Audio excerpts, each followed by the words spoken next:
So welcome back to the Meaning Academy. We are excited to get into an important conversation today about Dr. Viktor Frankl and his eternal timeless message that yes, therapy is important, and having somebody in your life to take care of you, to guide you down the complexities of life's paths to discover meaning in your life is essential. However, when all is said and done, it's not that complicated. It comes down to humanness, to making a fundamental human connection. And now more than ever before in our world, we need human connection. But before we get into the conversation, let me make my human connection with my brother in all things meaning, purpose, and resilience, Dr. Daniel A. as an awesome Franz. Wow, I don't even think I can live up to that warm introduction, man. That was beautiful. B, things are going well here, man. Doing some, I was reading some Doctrine and Soul again today, and it was interesting. The good doctor said something about the idea of as life becomes more difficult and complicated, you can also find more meaning in it. And I sat there and I said, son of a monkey, no explicit here, B, son of a biscuit, B. That man is right, because life sure as hell's been pretty complicated in this past week. I know I shared with you, some children in car accidents. They're okay. Everything's good. Needing to replace cars and all this other kind of stuff. Just some complications of life. And I found so many opportunities to reconnect with my family during these struggles, to come back to what's important and to deal with those kinds of things. And I was, again, beautiful reading this morning. And a beautiful reminder that when life becomes difficult, when we struggle with suffering, it's an opportunity, should we choose it, to find meaning. Absolutely. Well, I know we both work with individual clients and we also have other projects going on, but the bottom line is I've been thinking a lot. I've been rereading, as I mentioned to you during this week, one of Dr. Frankl's many books, and that is The Will to Meaning. Mm-hmm. And in The Will to Meaning, he spends a lot of time talking about what differentiates logotherapy from other therapeutic traditions. And although there are many, not the least of which he talks about is that a logotherapist is essentially just a human being here to make a human connection with whomever is across from him or her, because in that connection is the pathway to meaning. And I just thought, wow, what a beautiful idea that, it's not about all the tools and the techniques. And we live in a world right now, it's all about like tools, techniques, strategies, new coaching paradigms and systems, and new genres of all kinds of therapies popping up all over the place. You got, psychedelics, and you got sound therapies. And I am not saying it's not all great. However, it's not that complex. It doesn't have to be that complex. One of my favorite statements, where Dr. Frankl differentiates logotherapy from psychotherapy and psychoanalysis specifically. Somebody asks him in Man's Search for Meaning, Dr. Frankl, can you tell us what the difference is? He says, absolutely. After a short pause, he says, in psychoanalysis, patients or clients lie down on the couch, look at the ceiling, and talk about their past. In logotherapy, the client gets to sit upright, look at the therapist, and they talk about today. Mm. And just that idea of the humanness, right? Making eye contact, man, something we don't get enough of today in our distractions, look, man, I love looking deeply into those, whatever color eyes they are, because I have no idea from across the screen, 1,000, 1,500 miles away. But in real life, we truly miss that, because our partners, our friends, our cohorts, the people we spend time with are so busy looking at their screens.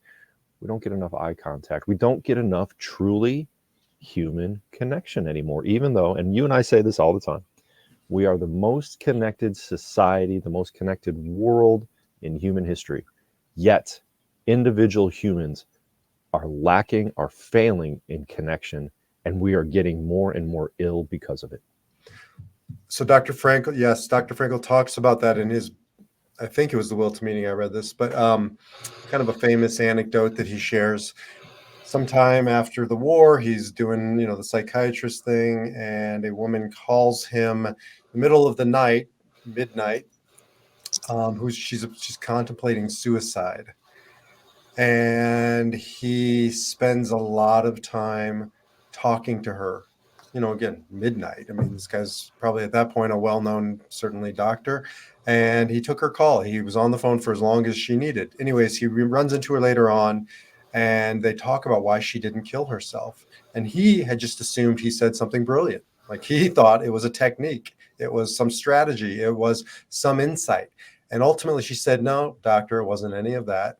And the reason why is because I thought, if this man could take that much time to just spend time with a random stranger, then humanity still exists.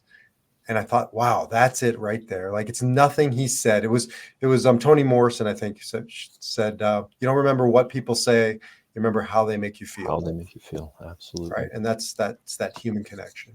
Yeah. So to all my other therapist friends out there, realize this, because I know I've had to teach many of young therapists this. It's not about your technique or we're told we must have a theoretical orientation. Are you going to be cognitive, behavioral, or existential? It's like, none of that matters. And I misquote it often enough. I should really find the research that says somewhere between 70 and 80%, a huge proportion of successful outcomes in counseling, in psychotherapy, are simply based on the ability for the therapist and the client to establish a rapport. Just knowing, the client knowing, wow, I feel like this person sees me, hears me, and can help me. It doesn't matter what technique, what orientation, what magical idea you pull out. It's simply being able to sit and listen and be present with somebody.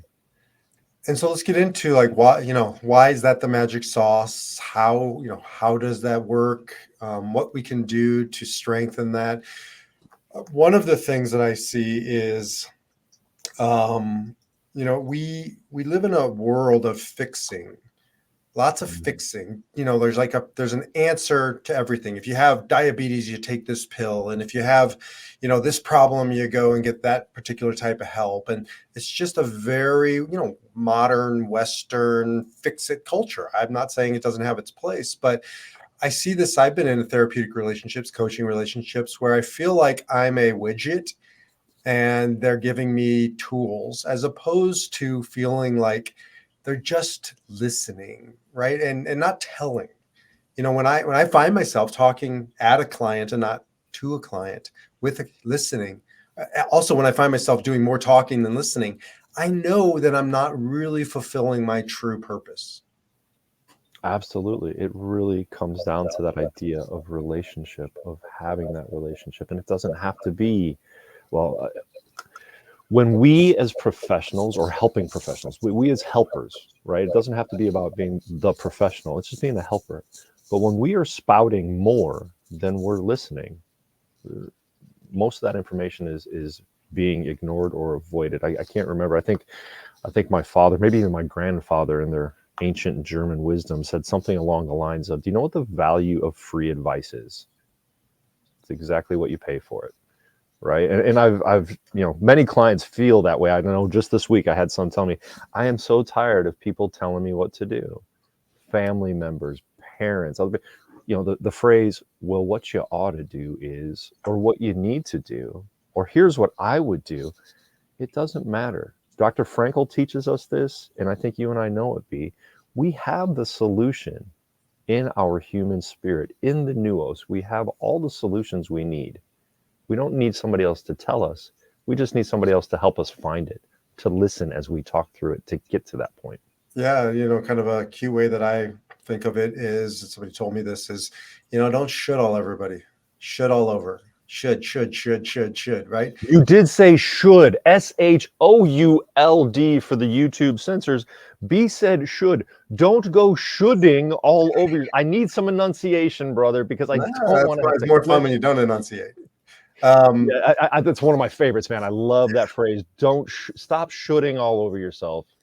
Right. And so, but that just kind of drives the point home, right? Of nobody likes to be should all over, and we shouldn't do it to ourselves. We shouldn't do it to others. Now, when I run men's groups, I don't know if it's equally true for women, but I know it's certainly true for men that, we like to shit all over each other by telling each other what to do. And we have this thing in our men's group where when a guy starts shooting, you knock on the table, and you got to back off from the you statements and the finger wagging and then we get into what we call experience share. Like, tell your story as it might be helpful to this guy, but let him live his story.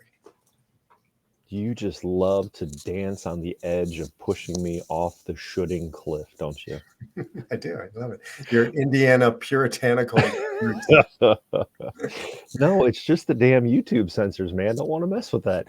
But no, I use that a lot in couples work because I believe you're right. I believe there is something. I'm sure there's some good evolutionary psychology, gender issues with us men that we tend to be fixers and we think we have the solution to everybody's problem. So when our lovely wife comes home and says, "Wow, it was a rough day at work and I really don't appreciate the way so and so spoke to me," and we say, "Well, little darling, what you should have done," we lost. It's over. I mean, if it doesn't turn into World War III in the kitchen, right? Because guys, trust that your wife, your lovely wife, has the problem solved. She doesn't need to know what you think she should do. She needs it to answer, to listen, to validate. I have to teach men this so much in couples work. Simply look her in the eyes lovingly and say this, "Gee, honey, that sounds," and just insert a feeling word. You're going to get it wrong. Put a feeling word in there. Try to come up with a list of emotions. And if you get the word right, oh my goodness, you've scored so many points. You've seen her and heard her feelings. And if you get it wrong, she's going to look at you and say, "No, silly, it felt like this." But either way, you're validating her experience and not telling her what you should do. And if you ever want to have sex again, my friends listening, don't ever use that voice that Dr. Dan just That is so accurate. I can hear somebody coming down the stairs right now. I heard Michelle upstairs throwing up, I think. Fortunately, she had to take the dog to the vet, so we're all good. But if she listens to this podcast, I'm going to be in trouble. It's almost as favorite of hers as my wicked German accent. Everybody loves a good German Dr. Dan. Yeah, between your Freud accent and your John Wayne accent, I think she's in the bathroom throwing up a lot. Hey, you at least it was good enough to know that it was John Wayne himself who has corrupted way too many men. I mean, the Duke's been dead for how many years? Decades now. But he still goes on to corrupt our male attitudes towards how we should operate in the world. Well, let's talk about that. I know this isn't necessarily the male podcast today, but I think it's helpful both to men and women. I do believe, there's some rhyme and reason to why that is. And one of them I've studied a lot is that men are wired for fixing because we're single focus. Women are much more able to multi-focus. And there's anthropological, there's biological reasons for that. We can talk about that if it's interesting, but men are single focus. It goes back to the savannah and hunting, right? You don't do two things when you're hunting, you do one thing. It's a survival tactic. You have your sights set on a thing and it's hard to pry yourself off of that thing. I find this in myself when Ariella's, doing the sharing her problems thing. I get single focused and fixated, and I'm going down now the path of hunting her problem for her. And she basically says to me, like slaps me across the face, not literally, but should, of sort of snap out of it, see me, not the problem, listen to me. I'm not looking for the solution, and that the connection is what I need, Ariella needs, not the outcome.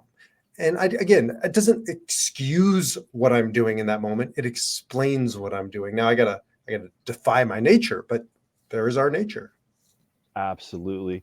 According to research in the Myers-Briggs Type Indicator, the MBTI, men statistically, larger proportion of us tend towards thinking and being rational, which is fixing problems, and women tend towards feeling more. They are more intuitive. They understand emotions better. This is just statistics right now. Sometimes we go outside the statistics. I have lovely couples that actually swap those strengths, and it's fascinating to work with them. But when we look at those strengths and we acknowledge them and we accept them, that's okay, but we have to balance them. We do not need to come in as men as if we're tending more towards T on the MBTI. We don't need to fix any problems for anybody. And if we all try to come more towards the middle and be more feeling, understand emotions, be more intuitive, we can certainly balance that out, which goes back to those needs we all have to be. We don't need people fixing our problems. We need human connection, as Dr. Frankl tells us. And we can't fix, this is the thing. This is like, relationship counseling 101. We can't fix somebody else's problem. You can try, you can think you are, but you're not fixing the problem. You're just pushing the problem down the road. It's going to come up again and again and again. And this is just simply summed up by Dr. Wayne Dyer in a song we all know.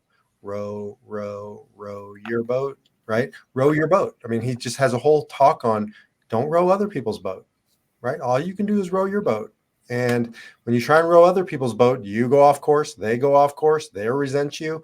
And so, the work that we're here to do is like to row our boat alongside the people next to us. And that's something. That's a gift.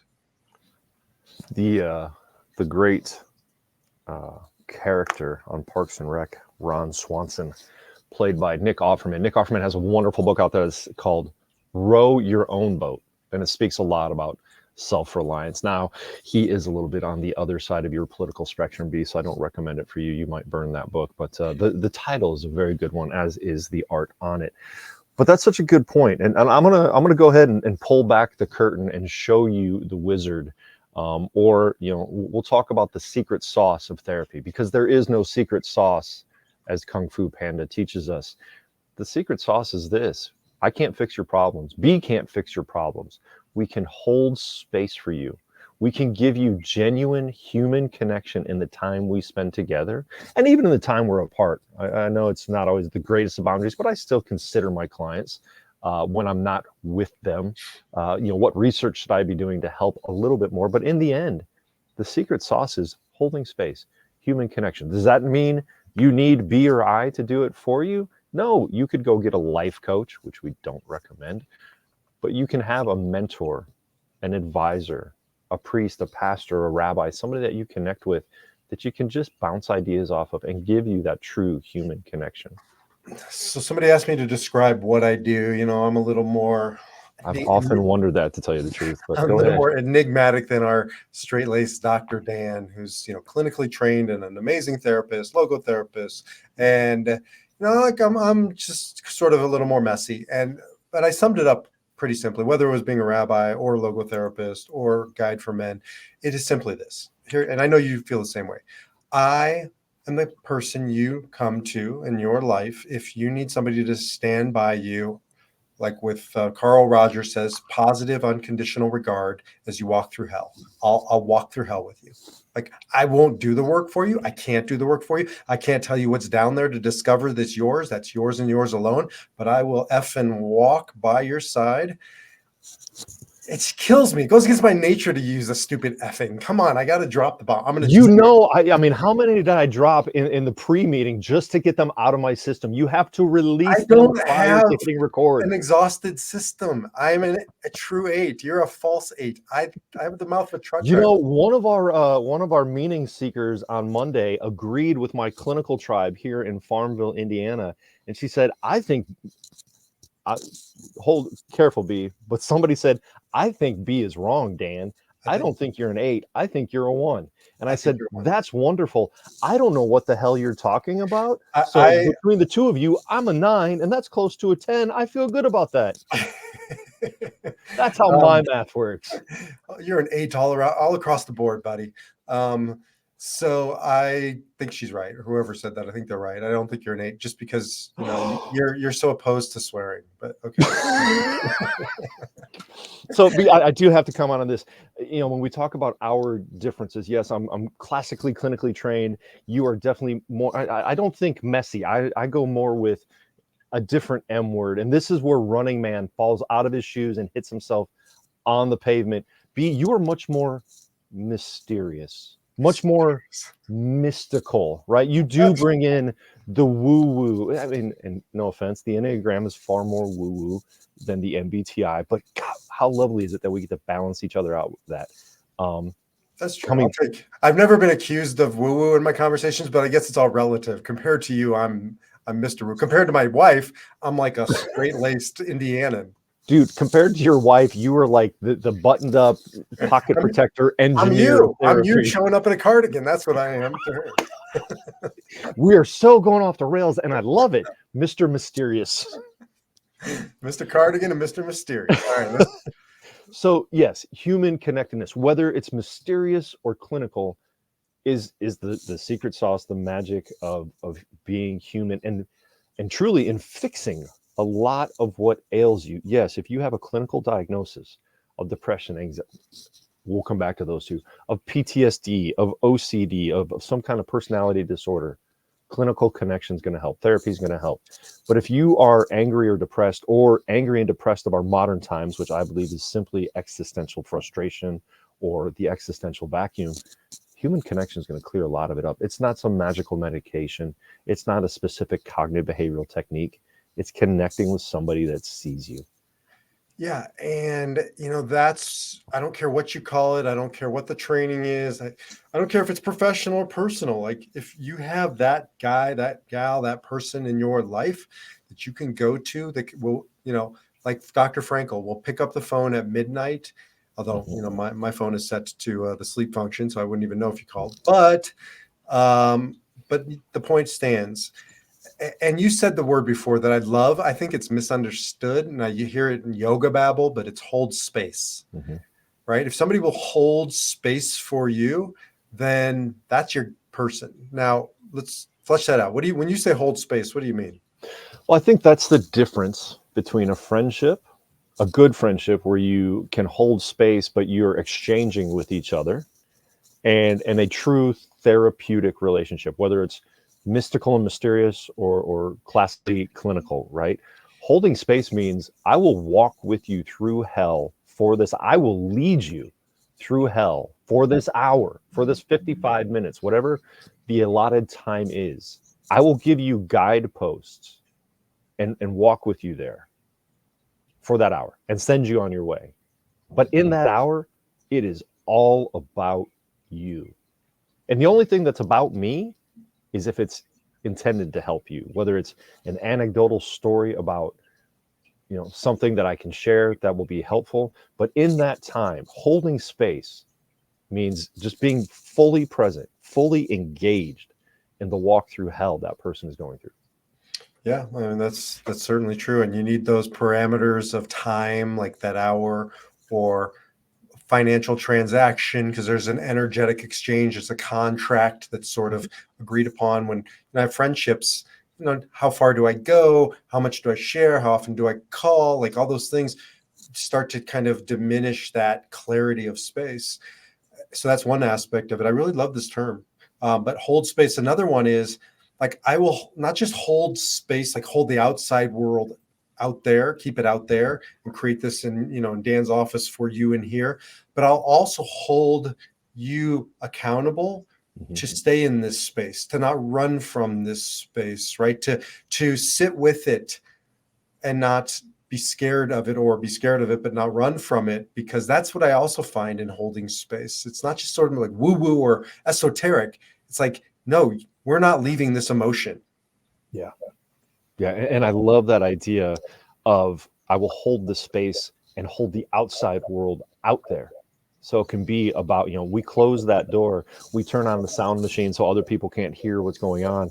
And it is all about you and your space and your need, and a true connection, and somebody that is there all about you. And we don't get enough of that in our outside world. If you do that in friendship, you won't have friends for very long, right? If you make it all about me and hold space for me for 55 minutes, nobody, as lovely as friendships are, and as much as I love my friends, like you don't get to go on for 55 minutes and be all about you. Mm-hmm.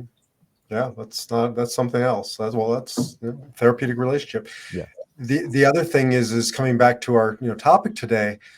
It's just amazing to fully be seen by another human being. Where I say to people who come into my space here, whether it's by the way, virtually sometimes or on the phone, is just as meaningful, because it's not really about the physical space, but saying to them, like, there is nothing off limits in this space. There's nothing you can't say. There's nothing that I will judge you for that I haven't heard or gone through. Like that's part of the power. How often do we have those moments where we can just throw it up and not think twice about how bad it smells? I often point to the coffee table in the center of my room. I'm like, you get to put it all right there and just throw up all over the place, and we will pick through it and find out, find what we need to be dealing with. But that is disgusting. It is, but I don't think I've ever seen throw. It's usually a client says, "I'm sorry to throw up all over the table." I'm like, "That's great. We got to pick through what we need to deal with." But it is, now that you mention it, rather disgusting. The other part of that is in my profession, right? Psychotherapy, the laws of confidentiality. For you, it's the ethics of confidentiality, but if also the laws that you get to come in and talk about, as you said, nothing is off limits, and nothing will leave that room. Right. So I have to give this speech often, and I tell you, adolescents love it. Right. Because I tell them, I want to be the best therapist I can be. In order for that to happen, you need to feel comfortable coming in here and telling me whatever you want, knowing I'm not going to walk out into the waiting room to mom and dad and be like, "Oh my God, you would not believe what they told me." Or I'm not going to call your teachers and tell them, hey, you better pay attention because they're not paying attention in class. You get to come in and talk to me about anything, and nothing is off limits. However, as you said, B, I'm going to hold you accountable. I'm going to ask you to go outside your comfort zone and do things that are healthy for you. And if there are things that come up that I feel family members need to know, we're going to find a way to go talk about it. That's why one of the reasons why I think Dr. Frankl calls this work medical ministry. And there's a ministry component, and it's ancient and it's primal. And that, like I just love, part of my profession was holding confession. And we don't have in Judaism tradition, we don't have the formal confessional like in Catholicism. But there's that collar, man. You are a closet Catholic, aren't you? You just said you wanted to hold confession, B. I do hold confession every day. Like that's what this is. This is one big confessional, except we don't sit side by side. We sit facing each other, and we don't have like the mesh in front of us. But other than that, and I don't have the collar, but other than that, it's the same thing. And it's a human primal need. And I see a lot of guys, especially, who say, what's like, why do I need to say the thing? Or like, we all know what we're talking. No, say the thing, right? You can't name it. You can't tame it. Something magical happens when you say the thing. And I say to these guys, like, does anybody else know this thing? It could be adultery, it could be your porn addiction, could be your gambling habit, could be the fact that your business is bankrupt, you haven't had sex with your wife in 4 years, whatever it is. I said, do your golfing buddies know it? Do your poker buddies know it? Do your friends know it? No. Then I would question whether that's a friendship. Because if they can't hold space for your thing, whatever that thing is, then it's something else. And so bottom line is we all need a place or a space to say the thing. Yeah. I'm not sure who said it, but if you went, man, if you can't name it, you can't tame it. How poetic. I will follow that up with secrets keep you sick. And if you're not talking to somebody about it, if you're not holding confession, if you're not taking that out of your mind and putting it on the coffee table of a therapist, then it keeps you sick. Again, wow, I'm really giving up the secrets of psychotherapy here, but the idea that when we allow something to just stay in our heart, in our minds, and dwell in there, it becomes overwhelming. It could be one idea, all of those things you listed, B, or even worse, right? But when it stays in our mind, it becomes overwhelming and oppressive. It leads to illness of the spirit and of the mind. But when we take it out, when we share it with somebody else, just the act of hearing ourselves say it releases us from that anxiety, from that depression, from that hurt. And having somebody else say, I understand. I still see you as a human being. I still respect and appreciate you. And now what are we going to do about it? It can be one of the most freeing things we could do for our mental, emotional, even our physical, and especially our spiritual health. And we live in a world where we believe sometimes more in the things we can see, the visible, than the invisible. And that translates, when I'm dealing with a guy in his chairs behind me who believes that, his infidelity is gone. It's done. It's behind him. He'll never talk about it. He'll never say anything about it. It has no ramifications.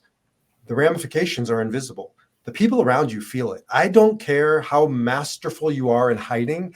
If you're hiding energy, that's energy that's expended to hide the energy. And that's energy that you don't have access to give to your spouse or your kids or the people around you. And I don't know how to explain it. All I know is people can feel the lies, and lies sometimes are commission, sometimes they're omission.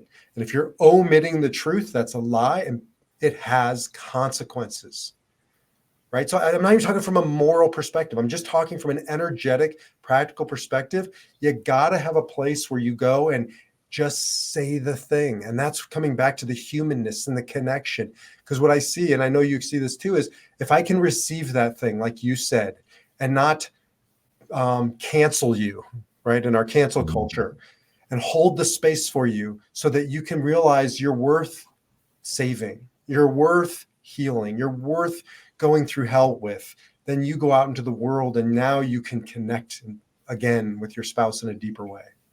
Goes back to what I said in the beginning. When life becomes most difficult, it also provides the opportunity for the most meaning. And to your point of infidelity, I've had to deal with that far more than I expected in the sleepy town of Farmville, Indiana, after coming out of places like Detroit and Indianapolis. But the bad guidance in that is, yes, just move on, get past it, put it on the rug, whatever it is. And it's like, no. You've got to address that energy, that secret, whether it's the secret of infidelity or the secret of a dual life and addiction, whether that's substance abuse addiction or gambling addiction, porn addiction. When we live that second life, that secret life, when we try to expend that energy to cover our tracks, it will rob us of that healthy energy. Secrets make you sick, right? So first you share it with somebody who's objective, who can maintain that confidentiality. And sharing it, as we both said in different ways, will free you from it. But then the next step is, and that's, I believe, where professionals come in, because your buddies, your friends, your golfing pals can't do this. They won't say, all right, what are we going to do about it now? Right? Because then the next step is you have to repair the damage. If you want to be whole again, if you want your family to be whole again. Yeah. And that's coming back to holding space, right? You got to find a place that there's somebody there who can hold the space. And maybe that's the title of our conversation today, but it's all about what happens inside that space is a connection with another human being. And at the end of the day, I think we're coming full circle now. That's how we all have to be in life. We need an other. And that's the secret sauce, if there is one, I believe, of therapy, certainly of logotherapy. Absolutely. So, friendships, golfing buddies, bowling buddies, all those friends are definitely worthwhile. But if you're holding on to something, if you are feeling mentally, emotionally, spiritually at ease, even ill, right? A therapist can definitely help. A coach can definitely help. The Viktor Frankl Meaning Academy and your search for meaning, where just this past, just a couple days ago, man, I got to be honest, 8:00 at night Eastern, I did not expect the amount of people to show up that did. And we had a beautiful group of meaning seekers come and present their issues. That it wasn't so much group therapy as we talked about who they are. And it was beautiful to be able to hold space for those people, to watch them hold space for each other. So going back to, if you need help finding somebody to hold space, if you need help with that connection, we at the Viktor Frankl Meaning Academy are certainly there to help, whether that's to help you directly or to guide you what you might need. And as we always like to work in at the very end, to the running man, our loyal listener out there, give me a shout if you want to talk. I'm here for you, brother. We love you. After I go see him next week, he's going to be calling you up, man. B, you can't believe I sat with Dan, and I really need to share this secret that he shared with me. I'm even willing to hold space, running man, on about conversations of our friend Dan. So I'll hold that space. All right, everybody listening, get out there and live with meaning, purpose, and resilience. Dr. Daniel A. Awesome Franz, another great conversation. Thank you. Always a pleasure, my friend. Always a pleasure. Thank you. Take care.